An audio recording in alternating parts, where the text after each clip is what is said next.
News प्रहर के प्रायोजक हैं श्री बालाजी फैशन, हर घर की पसंद।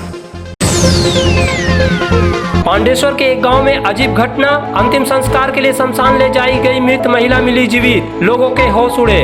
এটা কি অদ্ভুত জিনিস, আমি লাইফে আমার জীবন হয়তো আমার তো নয়, আমার দাদা বাবারাও কেউ দেখেনি হয়তো। आसनसोल नॉर्थ चैम्बर के व्यापारियों ने भी वैक्सीन देने की मांग की।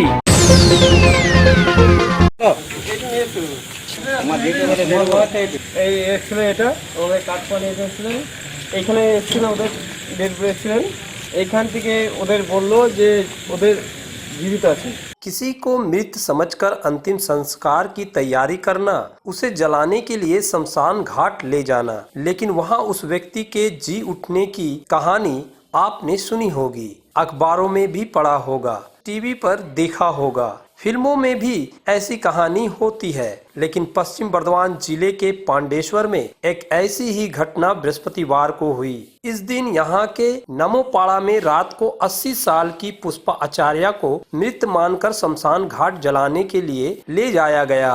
जब उसकी देह को अर्थी पर से उतारने की कोशिश की गई तो उसके मुंह से कुछ आवाज निकली। इससे वहाँ मौजूद लोग एक क्षण के लिए डर गए, आतंकित हो गए। जब वृद्ध महिला की शरीर को उतारने की कोशिश की गई तो उसके मुंह से आवाज आ रही थी। तब लोगों ने यह समझ लिया कि वह जिंदा है। तुरंत उसे दुर्गापुर महकमा अस्पताल ले जाया गया, उसको इलाज के लिए भर्ती कर लिया गया। लेकिन विधि का विधान है कि पुष्पा आचार्य की अस्पताल में ही मौत हो गई। बहरहाल जब पुष्पा आचार्य को बृहस्पतिवार की रात को शमशान घाट ले जाया गया था तो परिवार के साथ ही मोहल्ले का यह शख्स मौजूद था। उसने क्या बताया, आइए देखते हैं।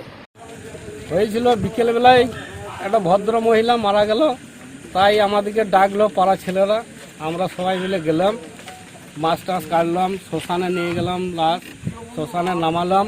তারপরে দেখছি পায়ে হাত ধরলেই একটু আওয়াজ করছে, তাই আমরা ভয়ে সব আতঙ্কিত হয়ে গেলাম। আচ্ছা, ওটাকে হাতে পায়ে ধরলে কি আওয়াজ করছিল? হ্যাঁ, কোমরে ধরলে তুললেই আওয়াজ করছে, এমনি বাকি হাত পাত কোনো নড়াচড়া কিছু নাই, নাড়াচাড়া। इस घटना को लेकर परिवार के लोग भी अचंभित हैं। पुष्पा आचार्य की बहू पुतुल आचार्य ने बताया कि 8 महीने पहले उनकी सास खटिये से गिर गई थी, जिससे उनका कमर टूट गया था। बृहस्पतिवार को उनकी तबीयत बिगड़ गई थी, बार बार हिचकी आ रही थी और फिर शाम को बंद हो गई। शरीर में कोई हरकत नहीं हो रहा था। हमने सोचा कि उनका देहांत हो गया। उन्हें दिखाने के लिए कोई डॉक्टर मिला नहीं, तब उन्हें मृत मानकर शमशान ले जाने की तैयारी की गई। उन्हें जब अर्थी से बांधा गया तब भी किसी तरह की ना तो हरकत हुई और ना ही आवाज हुई। वो कोमर भेंगे पड़ेছিল 8-9 মাস নিয়ে আজকে হঠাৎ এরকম মানে হেঁচকির মতন উঠে গেল নিয়ে আর মানে কোনো সারা শব্দ নেই। আমরা তাই ভাবলাম যে আর নেই হয়তো, ডাক্তার দেখানো হলো, ডাক্তার মানে কোনো ডাক্তারকে পাওয়া গেল না। আমার পাড়া একদম সে ইয়ে করে দিয়েছে, আর মানে কোনো ডাক্তারই আসছে না। পাড়ার ছেলেগুলো খুব সাহায্য করেছে, পাড়ার ছেলেগুলো সব ইয়ে করছে, কিন্তু কোনো ডাক্তার আর আসতে পারলো। হ্যাঁ, শশা নিয়ে গেছে, বাঁধাবাঁধি করেছে, কোনো আওয়াজ মানে এত পাড়া ছেলে এসছে, কেউ বুঝতে পারলো না এই ঘটনাটা। আমরা তো বুঝতেই পারিনি। তারপরে শ্মশানে গেছে, শ্মশানে যখন ইয়ে করেছে তখন সবাই বুঝতে পেরেছে। বাঁধাবাঁধি করেছে, তাও আওয়াজ নেই, কিছুই। बहरहाल एक मृत समझी गई वृद्ध महिला के शमशान घाट में जी उठने की बात से इलाके के लोग आश्चर्यचकित है, अचंभित है। उन्हें तो विश्वास ही नहीं हो रहा है कि ऐसी घटना के वे गवाह बने हैं। शमशान घाट में इस घटना के साक्षी बने एक व्यक्ति ने तो कुछ ऐसा ही कहा। आज के শ্মশানে যাতে এসেছে আমরা, আজকে আমাদের জীবনে একটা বিরাট মানে আজকে মানে সমস্যা। জীবনে আমরা কোনোদিন ভাবতে পারি যে একটা জীবন্ত মানুষকে নিয়ে এসে শ্মশান থেকে আবার দেখছি মানে ওরা মৃত বলে নিয়ে এসছেন, এসে দেখছি জীবন্ত একদম, মানে কি বলবো, অদ্ভুত মানে ম্যাজিকের মতো জিনিস দেখলাম। কিন্তু এটা দেখার মানে উচিত নয়। দেখলাম যে ভদ্রমহিলার বয়স হয়তো 80 থেকে 84 বছর হবে, সেই ভদ্রমহিলা এসেছেন শ্মশানে পড়াবার জন্য, আবার বাড়ি গেলেন, বাড়ি থেকে হয়তো ডাক্তারে গেলেন। এটা কি অদ্ভুত জিনিস, আমি লাইফে আমার জীবন হয়তো আমার তো নয়, আমার দাদা বাবারাও কেউ দেখেনি হয়তো, এমন একটা ঘটনা ঘটে গেছে। কিন্তু আমরা অনেক সময় ভুয়ো খবর শুনেছি যে শ্মশানেতে মানে যাত্রী বেঁচে গেছে। কিন্তু আমি নিজের বাস্তবে দেখলাম একটা এসে মধ্যে দেখছি তিনি আওয়াজ করছেন, মুখ থেকে আওয়াজ বেরোচ্ছেন একটা মানে অদ্ভুত পাণ্ডব স্মৃতিতে মানে ওয়েস্ট বেঙ্গলে আমাদের মানে পশ্চিমবাংলায় যে মানে Hey there. Subscribe to my channel. And also press this bell icon. कुछ दिनों पहले कुल्टी क्षेत्र में बड़ीरा मोचीपाड़ा में 30 से अधिक घरों में दरार पड़ गई थी। जमीन पर भी दरारें पड़ गई थी। इस घटना में 200 लोग प्रभावित हुए हैं। बृहस्पतिवार को आसनसोल नगर निगम के प्रशासक अमरनाथ चटर्जी ने इलाके का दौरा किया था और पीड़ितों से बात की थी। उन्होंने पीड़ितों के प्रतिनिधियों और बीसीसीएल के अधिकारियों को शुक्रवार को बैठक बुलाई थी। यह बैठक शुक्रवार को नगर निगम के प्रशासक के चेंबर में हुई। बैठक में बड़ीरा मोचीपाड़ा के लोगों के पुनर्वास पर चर्चा हुई। इसके लिए जमीन तय करने का भी फैसला किया गया। बैठक के बाद नगर निगम के प्रशासक ने इसकी जानकारी दी।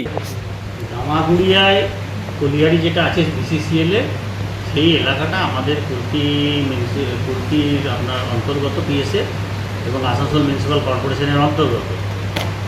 তো কাল আমরা এটা শোনার পরে গেছিলাম ওখানে এবং ওখানকার মানুষজনকে খাওয়ানোর ব্যবস্থা করা হয়েছিল। সেই পরিপ্রেক্ষিতে ওখানকার যিনি পার্সোনাল ম্যানেজার আছেন এবং জিএম সাহেব ছিলেন, ওনারা বলেছিলেন যে এরকম ব্যাপারে ওখানে ওই ইয়ে নিয়ে সমস্যা রয়েছে জমি নিয়ে এবং সাবসাইড যে হয়ে গেছে তারা ওইখানকার মানুষগুলোর কিছু ব্যবস্থা করবে। তা আমরা সেই ব্যাপারে একটা মিটিং কল করেছিলাম এবং মিটিং কল করে এখানে জিএমকে বলেছিলাম যে আসার জন্য। তো ওনারা এসেছিলেন, ওনারা প্রস্তাব দিয়ে গেছেন লোকাল মানুষের যাতে কোনো অসুবিধা না হয়। আমরাও সেটা ওনাদের কাছে কর্পোরেশন থেকে অনুরোধ করেছি যে ওদের ঘরের ব্যবস্থা করে দেওয়া হোক এবং ওই সাইড জমি থেকে অন্য জায়গায় জমিতে তুলে নিয়ে চলে যাওয়া হোক।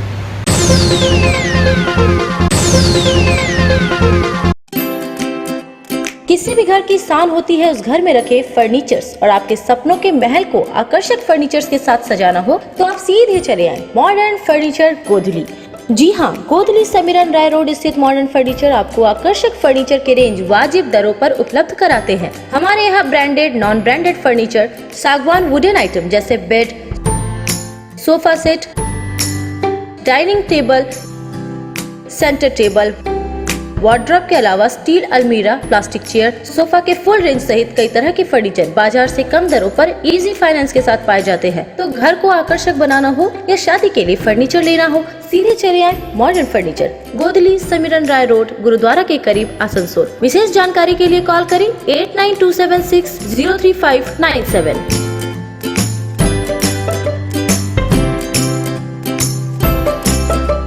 आसोसोल शिल्पांचल के चांदा मोड़ स्थित प्रतिष्ठित अंग्रेजी माध्यम के आसोसोल नॉर्थ पॉइंट स्कूल में 2021 के लिए प्रवेश जारी है। नर्सरी से क्लास 9वीं और 11वीं के लिए प्रवेश खुला है। ऑनलाइन नामांकन की भी सुविधा। स्कूल में सारी आधुनिक सुविधाएं उपलब्ध हैं। Air condition computer lab, air condition auditorium, swimming pool, पूरे स्कूल कैंपस में सीसीटीवी निगरानी, स्कूल ट्रांसपोर्ट की भी सुविधा। संपर्क करें आसोसोल नॉर्थ पॉइंट स्कूल में।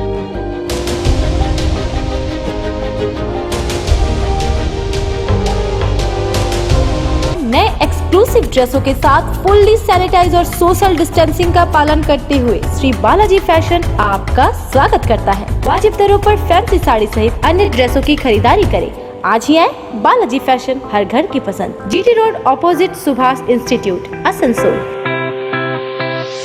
नमस्कार, हम लोग कोविड-19 के लेके फुल सैनिटाइज करके स्टोर फिर से ओपन किए हैं। आप लोग हमारे यहाँ आइए, साड़ी, सूट्स, लहंगा के लुत्फ उठाइए और हमारे यहाँ सारे वेडिंग कलेक्शन भी अवेलेबल है।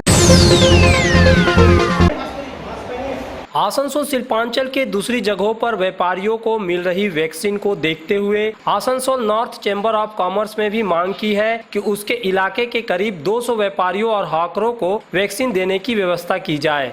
चैम्बर एक प्रतिनिधि मंडल ने शुक्रवार को आसनसोल नगर निगम के उपायुक्त नितिन सिंघानिया से मुलाकात की और अपनी बात रखी।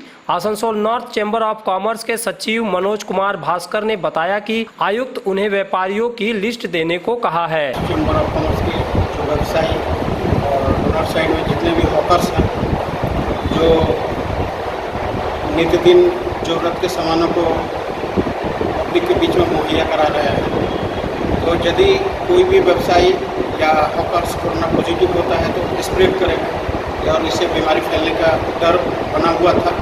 इसलिए हम लोगों ने Asansol north chamber of commerce ने निर्णय लिया कि एक बार इसके लिए जानकारी लिया जाए और किस तरह से इसका प्रोसीड्योर है उसे जान करके हम लोग जो है इसका जो है लिस्ट बना करके और प्रशासनिक अधिकारियों तक हम लोग ये लिस्ट पहुंचाएंगे और उसको जितना जल्द से जल्द हो सके उनको वैक्सीन लगे इसकी व्यवस्था करने के लिए Asansol north chamber of commerce के जितने भी प्रतिनिधि हैं हमारे राज्य स्तर का है रणजीत सिंह और देवाशीष सिंह हम लोग यहाँ पर आए इसे जानने के लिए और जान करके जो है इसका हम व्यवस्था हम लोग करने के लिए तत्पर हैं और तैयार। Hey there. Subscribe to my channel. And also press this bell icon. Salanpur क्षेत्र के इम्पेक्स फेरोटेड एवं पावर लिमिटेड नामक कारखाने द्वारा फैलाए जा रहे वायु और ध्वनि प्रदूषण को लेकर एसीपी कुल्टी उमर अली मोल्ला ने शुक्रवार को ग्रामवासियों के साथ बैठक की। इसके साथ ही उन्होंने कारखाने के मालिक के साथ भी बैठक की। उन्होंने समाधान निकालने का प्रयास किया। मालूम हो कि एक दिन पहले ही पुराड़ी ग्राम के लोगों ने कारखाने से होने वाले प्रदूषण से तंग आकर उसका पाइपलाइन काट दिया था ताकि पानी अंदर न जा सके। पुलिस अधिकारी भी तब पहुंचे थे और ग्रामीणों को समझाया था। दूसरे दिन फिर से एसीपी ने ग्रामीणों से बात की, लेकिन ग्रामीणों की मांग है कि या तो तुरंत प्रदूषण बंद हो या फिर प्लांट ही बंद किया जाए। इधर जबकि कारखाना प्रबंधन प्रदूषण रोकने के लिए समय चाहता है।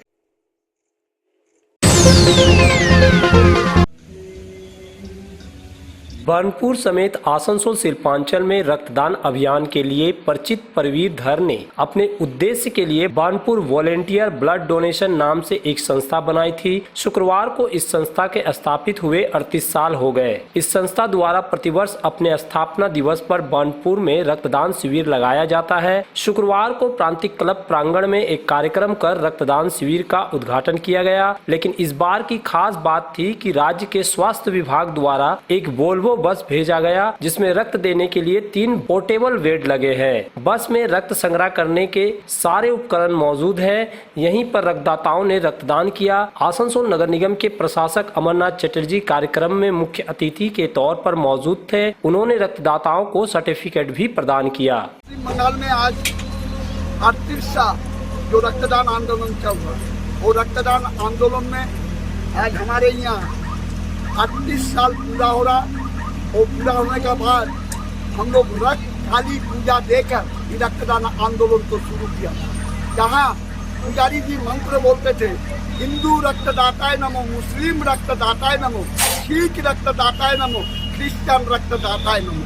रक्तदाता अगर सुस्त रहेगा, सबल रहेगा, तब वो रक्तदान करेंगे। हम लोग 3 साल पहले शास्त्र भवन से एक वोल्वो बस लेके आए थे, जो बानपुर आसनसोल पूरा एरिया में ब्लड डोनेशन कैंप का एक वार्ता देकर हम लोग उसको भेजा थे। आज भी आप लोग देखेंगे कि हमारा ये बस शास्त्र भवन से अभी आया, एक मोबाइल ब्लड डोनेशन का टीम, एक ब्लड कैंप, आज जो रक्तदान शिविर ऐसी कमरा में बस में हम लोग आज इसका उद्घाटन करके इस बस में हम लोग रक्तदान शिविर लगाएंगे।